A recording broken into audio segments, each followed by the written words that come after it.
Hello everyone. मागच्या लेक्चरमध्ये आपण वाउचिंग ऑफ कॅश ट्रान्झॅक्शन्सबद्दल डिस्कशन केलं होतं. आता नेक्स्ट पॉईंट आपल्याला आहे वाउचिंग ऑफ बँक अकाउंट्स. तर बँक अकाउंटलासुद्धा वाउचिंग करणं किंवा बँकिंग स्टेटमेंट हे कॅशबुकसोबत कम्पेअर करणं हे सुद्धा खूप गरजेचे आहेत. कारण की बऱ्याचदा बँकिंग ट्रान्झॅक्शन्स आणि कॅशबुकचे ट्रान्झॅक्शन्स ह्याच्या डेट्समध्ये डिफरन्स दिसून येऊ शकतात आणि त्यामुळं आपला कॅशबुक आणि बँक बुक हा मॅच होत नाही. आपल्याला ते रिकन्साईल करून घ्यावे लागतात. समजा आपल्याला एका पार्टीकडून पैसा यायचा होता आणि त्याने आपल्याला चेक दिला आहे, तर आपल्याला पैसा आल्यासारखं आपण समजू शकतो. कॅशबुकमध्ये आपल्याला वाटतं की पैसा आला आहे, पण ॲक्च्युलीमध्ये जोपर्यंत आपण तो चेक बँकेत जमा करत नाही तोपर्यंत आपल्याकडं इन्कम म्हणून तो दिसू शकत नाहीत बँक अकाउंटमध्ये. तसंच आपण कोणीतरी पार्टीला पेमेंट करायचा होता आणि त्याला पेमेंट करण्यासाठी आपण चेक दिला, तर कॅशबुकमध्ये तर नोंद झाली पेमेंट झाला म्हणून, पण ॲक्च्युअलमध्ये त्या व्यक्तीने अजून बँकेत चेकच लावला नाही आहे. त्यामुळे आपल्या बँक खात्यामध्ये पैसे आहेत पण कॅशबुकमध्ये पैसे कमी दिसत आहेत. ह्याचा अर्थ तो व्यक्ती जेव्हा तो चेक बँकेमध्ये लावेल तेव्हा आपल्या बँक अकाउंटमधून तो पैसा डिडक्ट होईल आणि त्या दिवशी आपला बँक बुक आणि कॅशबुक मॅच होईल. त्यालाच आपण पासबुक म्हणतो. मग पासबुक आणि कॅशबुक ह्याच्यामध्ये बऱ्याचदा तुम्हाला तफावत दिसून येईल, डिफरन्स दिसून येईल. हा डिफरन्स तुम्हाला मॅच करावा लागतो आणि त्यासाठी तुम्हाला बँक आणि कॅशबुकला वाउचिंग करून घ्यावं लागतं. त्यामुळं वाउचिंग हा एक सिस्टमॅटिक प्रोसिजर आहे जिथं तुम्ही एरर्स फाइंड आउट करू शकतात किंवा डिफरन्ससुद्धा तुम्ही कम्पेअर करू शकतात. आपला नेक्स्ट पॉईंट आहे vouching of payment or credit side of cashbook. म्हणजे आपण जे काही पेमेंट करतो आहे, जी आपली क्रेडिट साईड आहे बँकेची, तर म्हणतो ना आपण कॅशबुकमध्ये debit what comes in, credit what goes out. म्हणून कॅशबुकमधून जो काही पेमेंट गेला आहे म्हणजे क्रेडिट साईड जी आहे आपली, त्याचा वाउचिंग कसा केला जातो.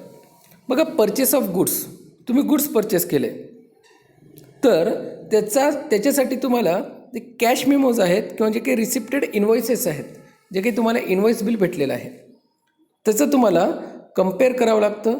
ते तुम्हाला कॅशबुकसोबत मॅच करावं लागेल.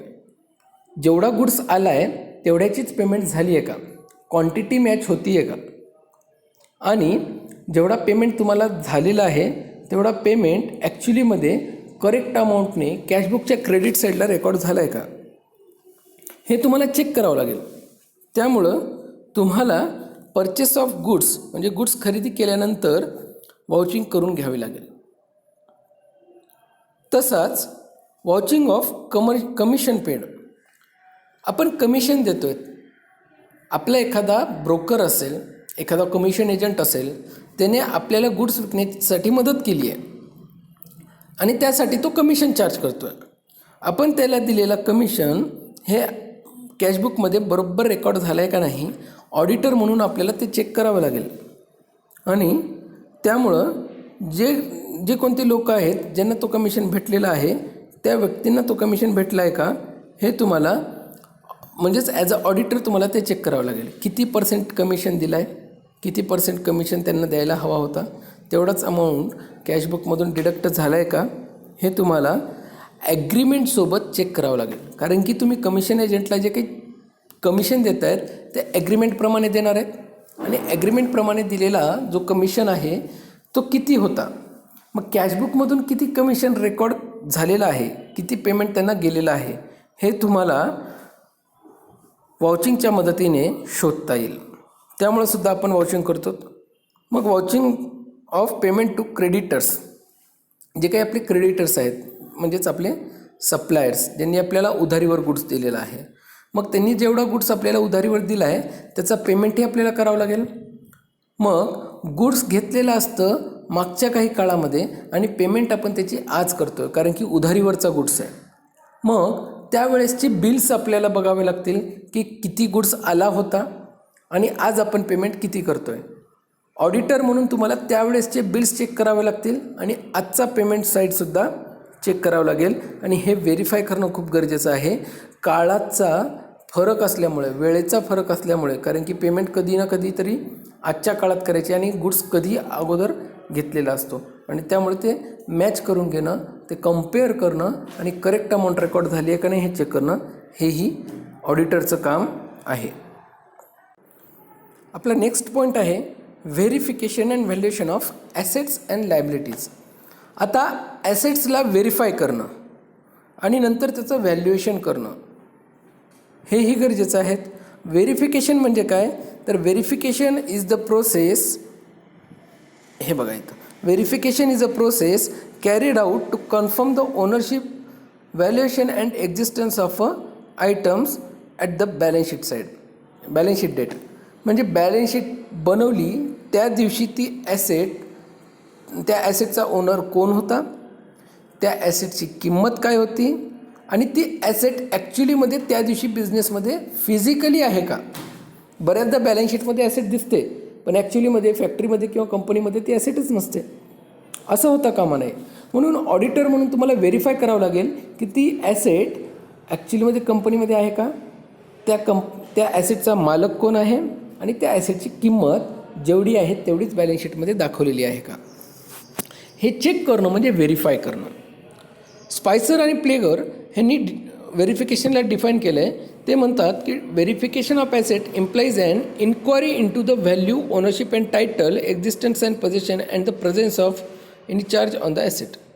तर व्हेरिफिकेशन करणं म्हणजे काय, तर इन्क्वायरी करणं. कशाबद्दलची इन्क्वायरी, तर व्हॅल्यू म्हणजे त्या ॲसेटची किंमत किती आहे, टायटल म्हणजे त्या ॲसेटचा ओनर कोण आहे, त्यानंतर एक्झिस्टन्स अँड पोझिशन, ती ॲसेट तिथं उपलब्ध आहे का, म्हणजे ॲक्च्युली फिजिकली ती ॲसेट फॅक्टरीमध्ये आहे का, त्याचा ताबा कोणाकडं आहे आणि ती ॲसेट कधी गहाण तर नाही ठेवली ना, कोणाला मॉर्गेज तर नाही केली ना, आणि केली असेल तर ती बॅलन्स शीटमध्ये दाखवली आहे का, हे सगळं चेक करणं म्हणजे काय करणं आहे, तर ह्याला व्हेरिफिकेशन करणं असं म्हणतात. त्याला अजून एका पद्धतीने डिफाईन केलेलं आहे की a process by which auditor substantiate the accuracy of the right hand side of the balance sheet and must be considered as having 3 distinct object. म्हणजे right hand side of balance sheet म्हणजे asset side, ठीक आहे. मग त्याच्यामध्ये 3 गोष्टी तो check करतो. Verification of the existence of asset, की ॲसेट ॲक्च्युलीमध्ये फॅक्टरीमध्ये उपलब्ध आहे का, त्याची किंमत किती आहे आणि त्याचं मालक कोण आहे, हे 3 गोष्टी चेक केल्या जातात. म्हणून इन्स्टिट्यूट ऑफ चार्टर्ड अकाउंटंटने सुद्धा सांगितले की व्हेरिफिकेशन करणे म्हणजे हे 5 मुद्दे शोधणं. पहिलं आहे एक्झिस्टन्स, म्हणजे ती ॲसेट कंपनीमध्ये आहे का, त्याचा मालक कोण आहे, नंतर ती कोणाच्या ताब्यात आहे आणि त्याच्यानंतर त्याच्यावर कोणता तरी चार्जेस तर लावलेले नाही आहेत ना, त्याच्यावर कोणी मॉर्गेज तर केलेलं नाही आहे ना, आणि नंतर रेकॉर्डिंग केलेले जे ट्रान्झॅक्शन आहेत ते बरोबर रेकॉर्ड केले गेले आहेत का, जी अमाऊंट रेकॉर्ड केली आहे ती बरोबर रेकॉर्ड केली आहे का. तर ॲसेटच्या बाबतीत ह्या 4 गोष्टी करणं म्हणजे व्हेरीफाय करणं. व्हॅल्युएशन करणं म्हणजे काय करणं, तर ॲसेटची ॲक्च्युअल किंमत इस्टिमेट करणं, ॲक्च्युअल किंमत मोजणं. व्हॅल्युएशन म्हणजे ॲसेटची किंमत, ठीक आहे. मार्केट व्हॅल्यू काय आहे आज ॲसेटचा आणि बुक व्हॅल्यू काय आहे ॲसेटचा हे चेक करणं. बॅलन्स शीटमध्ये बरोबर रेकॉर्ड केलेलं आहे का, लॅबिलिटीज साईड जर असेल त्या ॲसेटवर काही मॉर्गेज वगैरे काही केलं असेल तर तेही रेकॉर्ड केलं आहे का, हे चेक करणं म्हणजे काय करणं, व्हॅल्युएशन करणं. म्हणजे व्हॅल्युएशन ही क्वांटिटी म्हणजे त्याच्या किमतीशी रिलेटेड आहे आणि व्हेरिफिकेशन ही क्वालिटी आणि क्वांटिटी या दोघांचं कॉम्बिनेशन आहे, आपण असं म्हणू शकतो.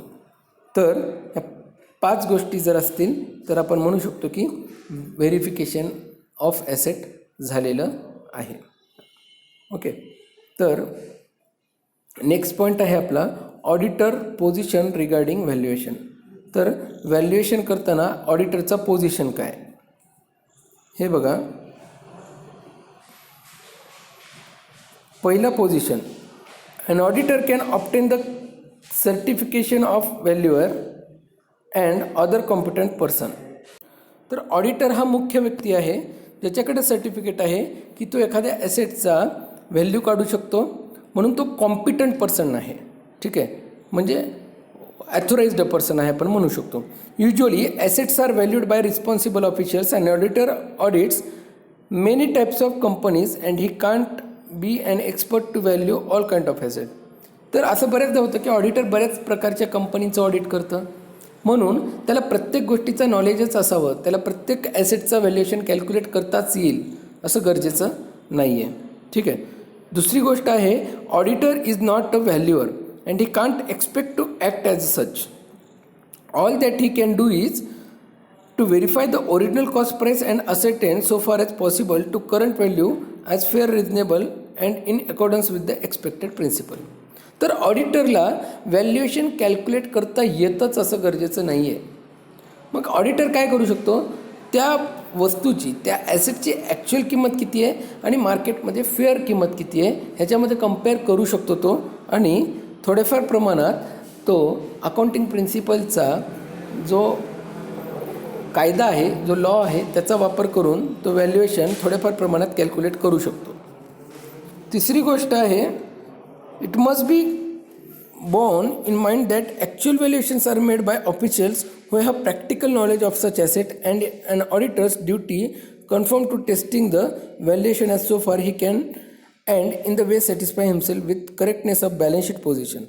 However, he can't guarantee the accuracy of valuation. म्हणजे ऑडिटरचा एक रोल असा होऊ शकतो की तो जे प्रॉपर अथॉरिटीज आहेत, जे प्रॉपर ऑफिशियल्स आहेत, त्यांना बोलावून त्यांच्याकडून व्हॅल्युएशन करून घेऊ शकतो. आणि त्यांची जी टेस्टिंग करण्याची मेथड आहे, ते एक्सपर्ट आहेत व्हॅल्युएशन करण्याचे, आणि त्यांची जी मेथडॉलॉजी आहे ती मेथडॉलॉजीवर वॉचडॉग म्हणून लक्ष ठेवून तो काय करू शकतो की करेक्टनेस आहे का, करेक्ट व्हॅल्युएशन काढली आहे का, त्याचं थोडाफार जजमेंट लावू शकतो.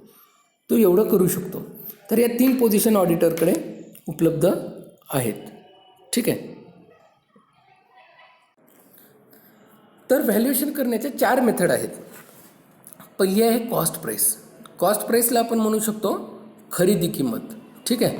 तर ॲसेट ज्या किमतीला खरेदी केलेलं आहे आणि ती किंमत ती जी ॲसेट आहे ती खरेदी केल्यानंतर तिला इन्स्टॉल करण्यापर्यंतचं ट्रान्सपोर्टेशन एक्सपेन्सेस असतील किंवा दुसरे काही खर्च असतील जे त्या ॲसेटला इन्स्टॉल करण्यासाठी लागतात, ते सुद्धा त्या किमतीमध्ये ॲड केले जातात. मग तुम्हाला कॉस्ट प्राईस भेटते. मार्केट प्राईस म्हणजे आज त्या ॲसेटची मार्केटमध्ये किंमत किती आहे, त्याला मार्केट प्राईस म्हणतात.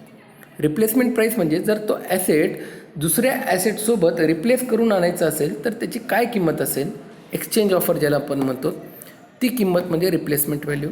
आणि बुक व्हॅल्यू म्हणजे बॅलन्स शीटमध्ये नोंद केलेली व्हॅल्यू, त्याला आपण बुक व्हॅल्यू असं म्हणू शकतो. तर या 4 पद्धतीने ॲसेटचं व्हॅल्युएशन केलं जातं.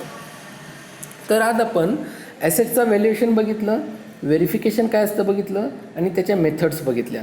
तसेच वाउचिंग ऑफ बँक अकाउंटसुद्धा बघितलं, आणि वाउचिंग ऑफ पेमेंट साईड ज्याला आपण credit side of cash book म्हणतो ते सुद्धा बघितले. आज आपण एवढे मुद्दे बघितलेत. उद्या आपण ॲक्च्युअल ॲसेट्सचे प्रकार आणि त्याचा व्हॅल्युएशन किंवा व्हेरिफिकेशन कसा केला जातो याबद्दल डिस्कस करणार आहोत. आज आपण इथं थांबूयात. Thank you very much.